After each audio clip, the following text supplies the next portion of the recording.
Good morning, students. Welcome to the History and Civics class of Class 7. We were doing lesson number 9 of History.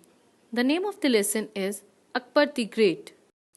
Topics to be discussed in this lesson are: number 1, its introduction; number 2, early life of Akbar; number 3, consolidation and expansion; number 4, Akbar's administration; number 5, religious policy; number 6, Rajput policy; number 7, social reforms; number 8, educational reforms; number 9, cultural developments under Akbar; number 10, estimate of Akbar.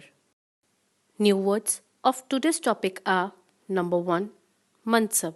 It means place or a rank of a person.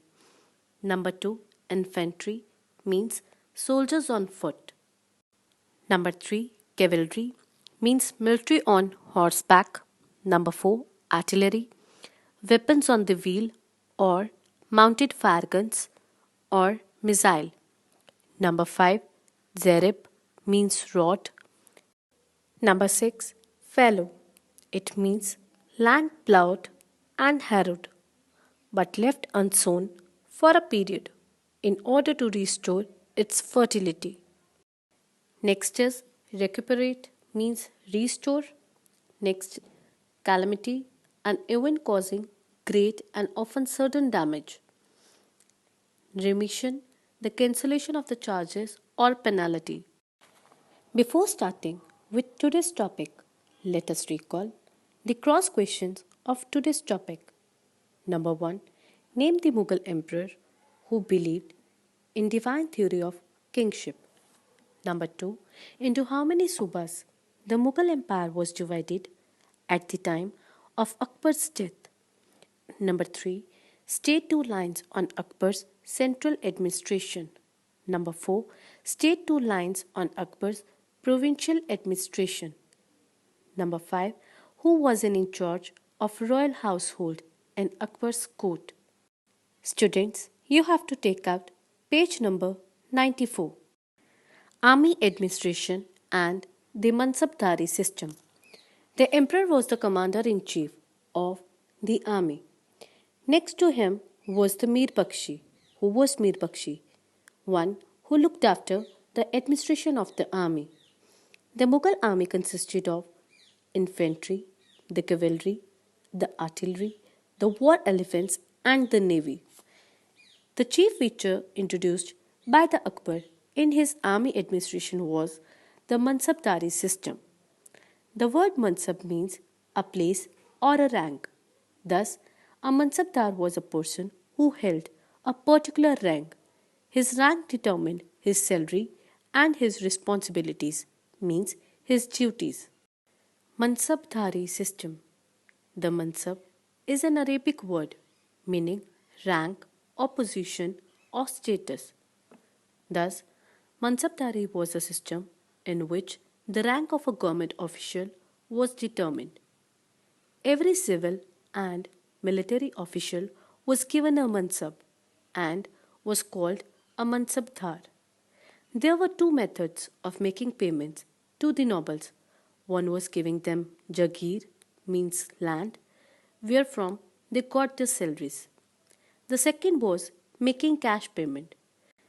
In the Mansabdari system, no Jagirs were granted for the purpose of paying salaries. A Mansabdar got his salary from the royal treasury. The main features of this system were: number 1, every Mansabdar had two ranks, the Jat and the Savar. The Jat rank indicated the number of soldiers under a Mansabdar, while the Savar indicated the actual number of horsemen maintained by him. The Jat ranks ranged between 10 and 10,000. Generally, ranks above the 5,000 were assigned to princes. The higher the Jat, the more prestigious was the position of a noble in the court, and higher was his salary. Akbar also maintained the system of branding horses called dag and preparing the descriptive role of soldiers called chehra. Defects of the Mansabdari system. Students, this system later created many problems. Number 1. Due to large increase in the number of Mansabdars, they had to wait for a long time to get the Jagirs assigned to them. Number 2. The increase in the number of Mansabdars created a shortage in the number of Jagirs. So the Jagirdars tried to collect as much revenue as possible till they had the Jagir. Our next topic is revenue administration. The sources of revenue means income were divided into two classes, central and local. The central revenue was derived from commerce means trade, mint making coins, presents means gift, inheritance, property from our ancestors, salt, custom and land. The sources of local revenue were duties, ferry and road taxes. Example, transportation and road taxes were taken. Land revenue was the most important source of the state's income. In AD 1580, Akbar's revenue minister Raja Todarmal introduced land revenue system called the Todarmal's Bandobast system. The chief features of this system were: number 1, the entire land of the empire was surveyed according to the uniform system of measurement. Number 2, land was measured with the bamboo jarib, means road. It was joined together with the iron rings instead of the hemp rope used earlier. In the history, the cultivable land was divided into four categories.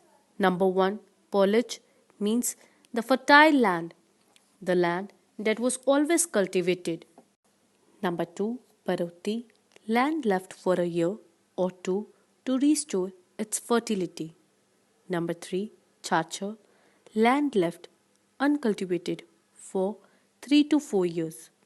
Number 4, banjar, land left fallow for 5 or more years. The cultivable land was divided into four categories. Number 1, polage. Number 2, paroti. Number 3, chachar. Number 4, banjar. Polage, land that was always cultivated. Number 2, paroti, land left fallow for a year or two so as to recuperate its fertility, means to restore its fertility. Number 3, chachar, land left uncultivated for 3 to 4 years. Number 4, banjar, land left fallow for 5 or more years. Farmers were given loans on easy installments to buy seeds, implements, and cattle. In case of calamities, the state granted remission of the revenue, means cancellation of the taxes. Students, do you know the average produce and the average price of the last 10 years was calculated, and the revenue was fixed on the basis of this average. So, this system was also called the Sala system. The king's share was 1/3 of the average produce. It was collected both in cash and kind.